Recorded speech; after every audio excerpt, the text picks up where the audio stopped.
Hello and welcome back to Shulchan HaRav. We continue in Hilchos, Netilas, Yadaim, Siman Kuf Samach Beis. We pick it up with Sif Zayin.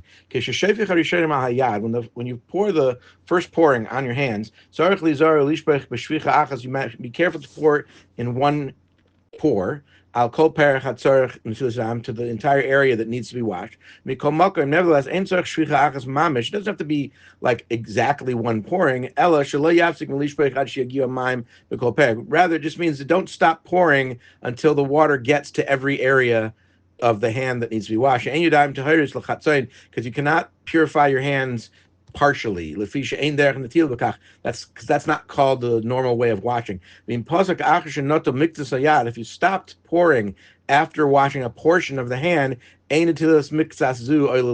that partial pouring is not considered washed. You haven't really done the washing. Even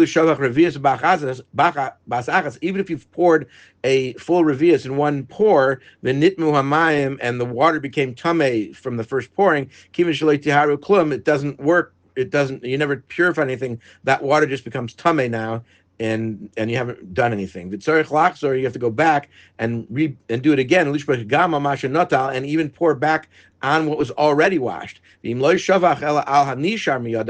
if you only went and poured on the remaining part that you didn't pour on the first time, that you wasn't washed already, it's tameh like it was before you started. You've done nothing. I feel even if that second attempt was a full revius. So you got to make sure you're pouring on the entire area in one motion, right? Not little bits and stops. Just tip the cup and move the cup over your entire hand, up to the wrist.